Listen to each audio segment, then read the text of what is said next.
Hi everyone.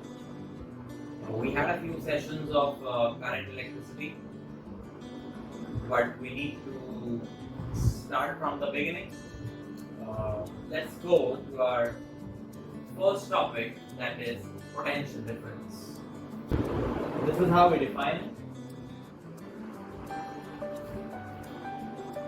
Potential difference between 2 points A and B is equal to the work done in transferring a unit positive charge from one point to another. Right? So this is the formal definition of potential difference, more commonly known as voltage. I guess most of us are familiar with this term voltage, especially the voltage coming in our houses, the voltage printed on a cell. But I don't think many of us would be able to relate that voltage with the definition that we just heard. So let's start from the very basic. What is the concept of voltage or potential difference? And then we'll come back to this definition. The first thing which we need to know is, from where does this potential difference come? Or rather, how do we set up this potential difference? Let's understand with an example. Let's say these are two charged spheres. A very simple way of charging any two bodies, we know from our earlier concepts of static electricity, is simply by rubbing two bodies against each other. And those concepts tell us that on rubbing, due to friction, one of the body gets positively charged and the other gets negatively charged, right? So let's say this sphere develops positive charge and this sphere develops a negative charge. Okay. Positive represents efficiency of charge or electrons, and negative tells us about the excess of electrons, right? In the language of potential, we generally refer to it as positive charges as a convention are taken at high potential and negative charges are supposed to be at low potential. So if we see from the discussion, we are saying that positive charges are at a high potential. Negative charges by convention are at a low potential. Can we see something already? There is a difference in potential. High potential, low potential. Difference in potential. So point number one, how do we set up the difference in potential? And the answer is simply by creating a difference of charge. If anyhow we can create a difference of charge, one terminal being positive, another terminal being negative, even one positive, one neutral, one negative, one neutral. If we can create this sort of difference in the charge, we can set up a difference in potential. Okay. Let's take a simple and a wonderful example to understand the same point. In the case of a cell, the two main things that we talk about are electrodes and electrolyte. Okay. Let's consider the case of our inverter batteries. The electrolyte, let's say, is H2SO4, okay? So, inside the battery, when the chemical reaction starts, this H2SO4 is going to dissociate into ions, right? Which ions? Hydrogen ions, H plus, and sulfate ions, SO4 minus 2. Fine. Now what happens is, these hydrogen ions, these positive ions, they go and they start collecting over one electrode, and because the positive charges are going and getting collected over there, this terminal or this electrode is what we see in our batteries marked as positive. Similarly, these sulfate ions, these negative ions, they will go and settle at the other electrode and thereby making it negative. So, a simple chemical reaction results in a difference of charge at the two electrodes. One plus, one minus. Difference of charge is responsible for difference in potential.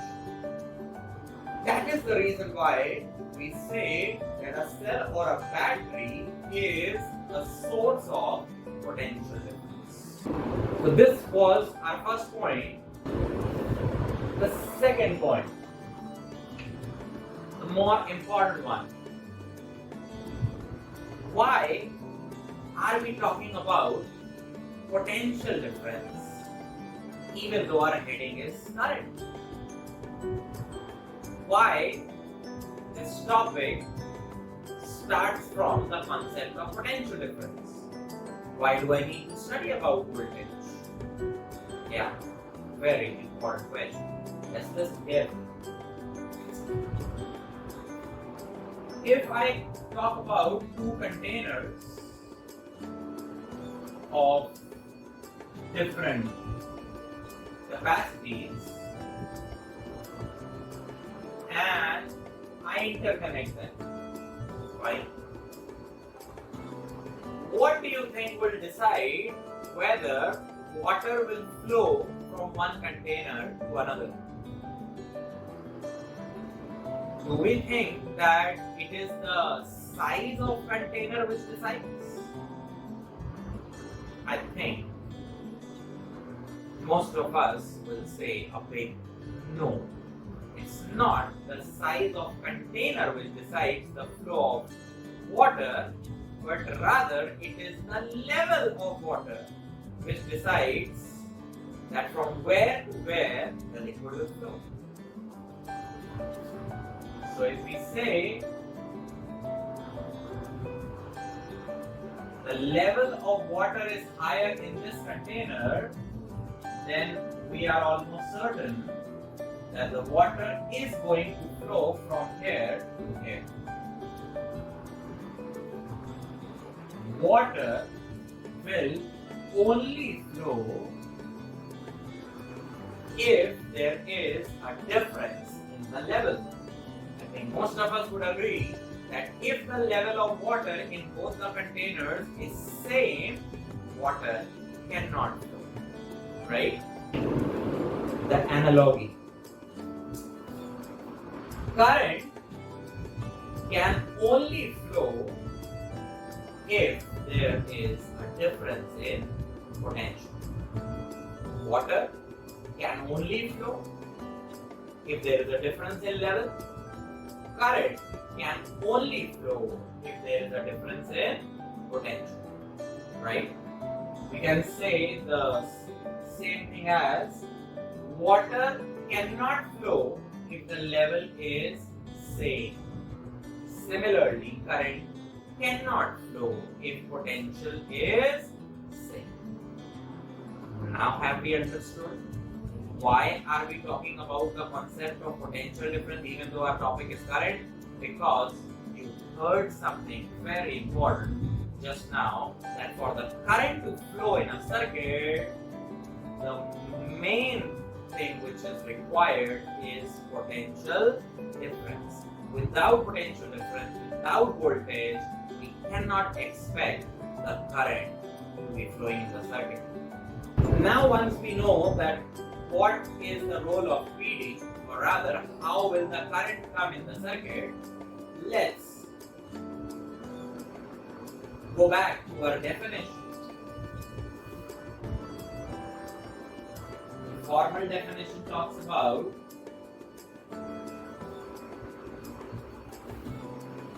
PD between 2 points is equal to the work done in transferring a unit positive charge from one point to another. If we look at the units, PD, potential difference, will be given in volt, work done in joule, and charge will be in coulomb.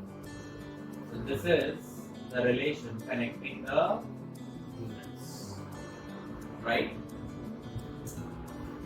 Sometimes instead of asking about the potential difference, we might be asked about electric potential. Okay, not potential difference, but simply potential. Let's see how we define it. It's a theoretical concept. In this expression,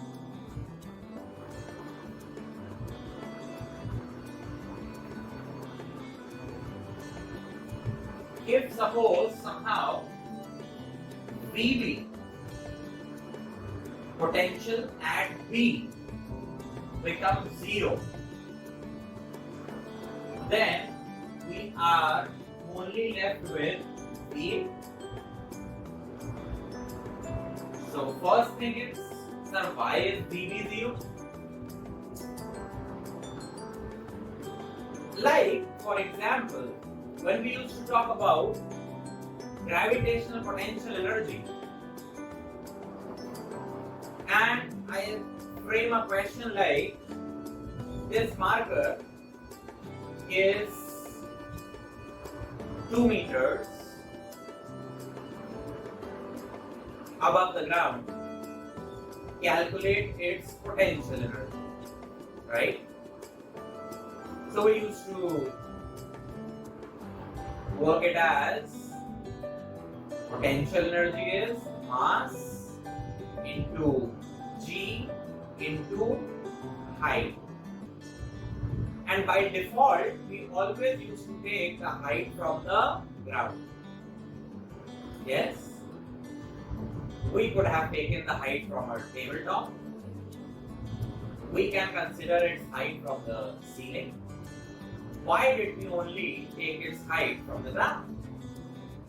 Because we take the ground as our reference.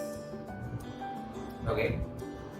Similarly, in the concept of potential difference, we consider infinity to be our reference. We need to have an origin. We need to have a reference point. We need to have a starting. For example, if I ask you to plot 2, 3 on the board, I think most of us mark this as 2, 3, right? But in marking 2, 3 as this point, without even telling you, by default we have considered 0, 0 as our origin. With respect to this origin, we mark this point as 2, 3. Now think about a situation where the origin is not mentioned, or rather everybody takes a different origin. Then obviously everybody will be having different points marked as 2, 3. So that will create a lot of confusion, right? That is the reason in many concepts we require a reference. So in the concept of potential difference, that reference is infinity. Fine. So by default, if the point is at infinity, we consider its potential to be 0. So in this expression, if I have taken Vb to be 0, that automatically tells me that V is my reference point, V is at infinity. Now after understanding this, I'll be able to define potential at a point. This was talking about potential difference between 2 points. Now I am talking about potential at a point. So let's define it. Potential at a point is equal to the work done in transferring a unit positive charge. Earlier we used to say from one point to another. Now we'll say in transferring a unit positive charge from infinity to this point. Okay, so that's the difference between potential difference and potential. I hope you got this clear.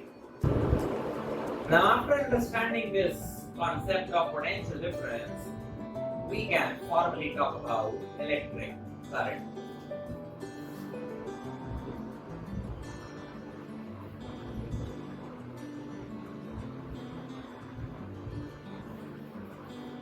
So as far as the definition goes, it says electric current is defined as the rate of flow of charge. The rate of flow of charge. Let's talk about this point. If I simply give you a wire and I ask you to touch it, I don't think, there would be any problem. Nobody expects that in this wire there is some current right now. Right? But if I connect the two ends of this wire to a battery and then ask you to touch it, of course, you will not do it. Now, what exactly happens before applying the battery and after applying the battery? Let's think about it.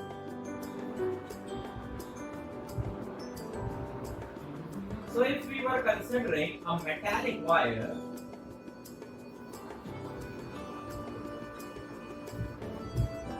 metals have this unique property, what we call as the presence of free electrons, right? But when the battery is not connected, those free electrons inside the material of the wire are moving like this, haphazard, random motion. And as soon as we connect a battery, that means one end of this wire is connected to the positive terminal and the other end is connected to the negative terminal. We've already talked about that negative terminal is negative because some negative ions or charges have reached there.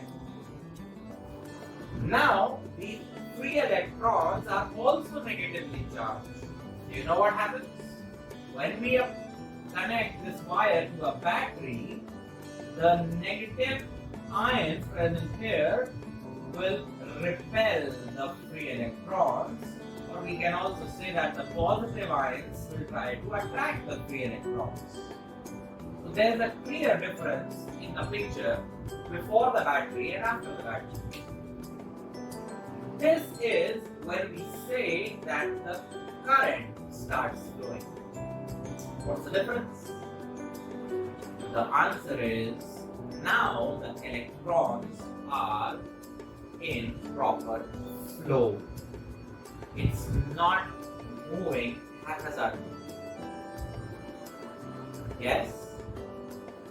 So this is what we were talking about in the definition. Current is the rate of flow of charge. Any random motion of charges won't constitute current. This is the reason of applying a potential difference, because the free electrons won't come in a streamlined motion in a flow on their own. They need some external agent, and that external agent is potential difference. Right? Let's see the units. Current will be taken in ampere, charge in coulomb, and time in second. That's the connection between their units. I hope you understood. The next simple concept that we're going to talk about is quantization of charge. Okay. Let's talk about it.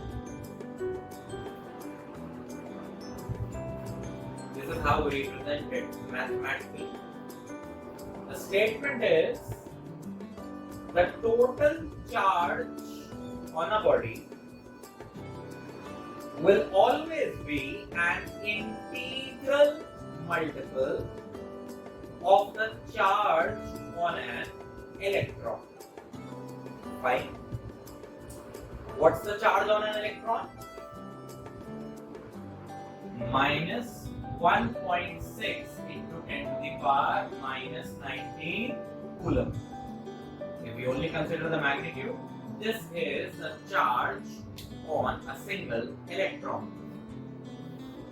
This plus minus represents that the charge on a body can both be positive and negative.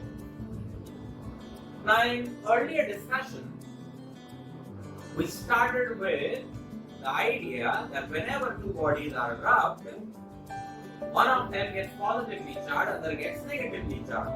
One of the body loses electrons and the other gains electrons.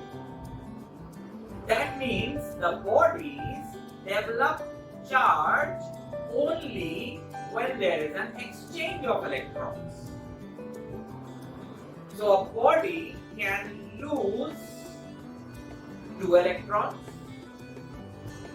200 electrons, 2 million electrons, and the other body can gain that many electrons. But do you think it will make sense if I say that this body loses 2.7 electrons? No. Electrons will not be transferred in fractions. So this is what the statement talks about, that the total charge that can come on any body will definitely be a result of trading electrons, and therefore the total charge will always be an integral multiple of the charge on an electron. If a body loses 2 electrons, then the charge on that body would be 2 into this number, right? Let's take an example. I'll give you 4 options here.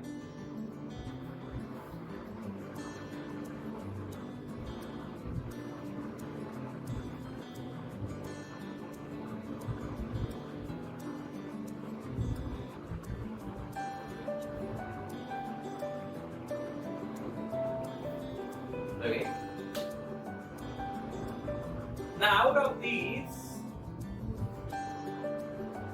3 values of charge could be possible on any body. That means one of the values we have to figure out which is not possible. Find the one which is not possible. You can pause the video and take 1 or 2 minutes, think about it, try to apply the concept, and then you can resume. Our answer is, the correct option is 2 into 10 to the power minus 19 coulomb won't be possible on any body. Let's see the explanation. If I take this much as the charge on any body, E is 1.6 into 10 power minus 19.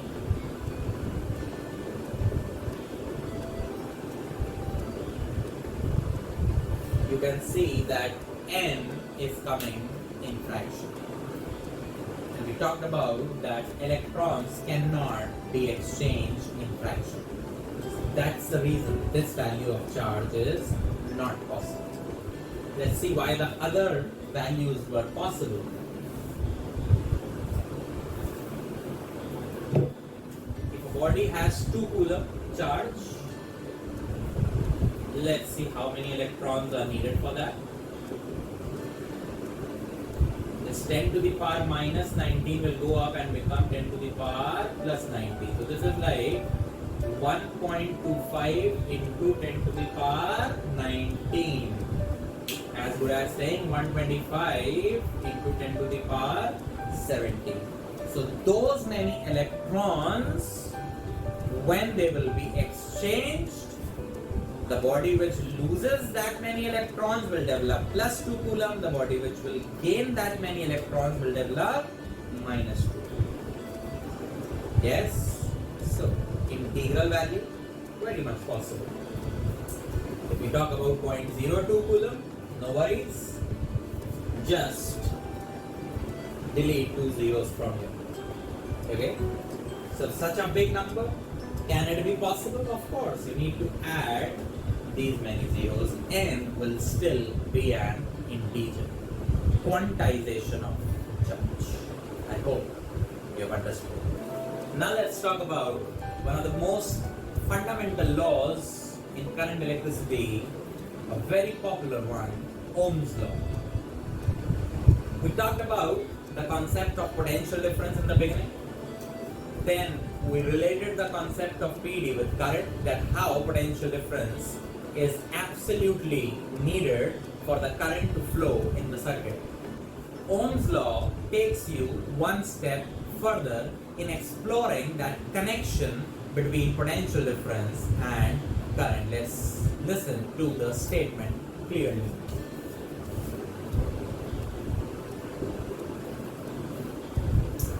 It says, the current flowing in a conductor is directly proportional to the potential difference applied across the ends, provided the physical conditions such as temperature remains constant. Fine. We need to understand that which of them is an independent quantity and which one of them is depending on the other.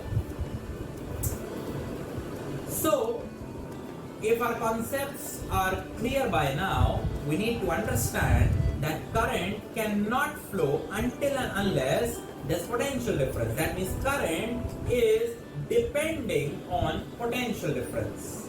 So if we are going to increase or decrease the potential difference, accordingly we should expect some changes happening in current. So that is how we speak Ohm's law. We don't say potential difference is proportional to current. Rather, we say the opposite. We say current is directly proportional to potential difference. And then, in the end, we are talking about the condition of Ohm's law. When is it applicable. It's not always applicable, mind you. It just doesn't talk about V being proportional to I every time. There's a check there. It says the physical conditions such as temperature should remain constant. For example, if we talk about the high tension lines that carries the electricity, let's say from the generating station to our houses, the current in those high tension lines is very high. And because of that, there's a lot of heat getting produced. And therefore, the temperature is not constant. So we are not supposed to talk about Ohm's law in those scenarios, right? But if we talk about a regular pencil cell, it's hardly 1.5 volt. It's delivering a very small current in the circuit. So more or less, the temperature is constant. So in those small circuits where the value of voltage and current is very small, we can use Ohm's law. Fine. So once we remove this proportionality sign, a constant should come. And that constant we define as resistance. We'll come to that in a moment. Let's first explore these relations. This is the mathematical format of Ohm's law. V is equal to IR. We'll be using it, very often in questions. Now, since we said R is a constant, it means that this ratio V upon I is a constant, right? Let's understand it with an activity which is also given in NCERT. It comes as a separate question: experimental verification of Ohm's law. Okay. So if we consider a simple circuit, this is the symbol of a resistance, a voltmeter connected in parallel, an ammeter connected in series, a cell, a key. Okay. We'll come to these instruments at a later stage. Right now, I can only discuss that voltmeter is used here to measure the potential difference, to measure the voltage across this resistance, and the ammeter is connected to measure the current flowing in the circuit. How do we verify Ohm's law? Let's see with an example.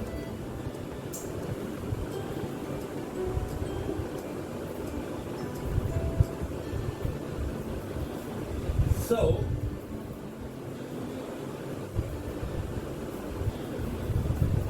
we start our activity with one cell. Let's say this is a single 1.5 volt cell. We connect the circuit as shown. The moment we switch on this key, the current starts flowing. Both the ammeter and voltmeter will record some value. We need to note it down. I'm just taking some random values. So suppose the voltmeter shows me 1.5 volt. The ammeter shows 1 ampere. So the third column, which is the ratio of V and I, will come out to be 1.5 upon 1, that is 1.5. In the next case, let's put one more cell of 1.5 volt. Again, when we switch on the key, let's record the values of both ammeter and voltmeter. This time, let's say our voltmeter reads 3 volt and our ammeter reads 2 ampere. So the last column, that is V upon I, still shows me 1.5. The next time we add one more cell of 1.5.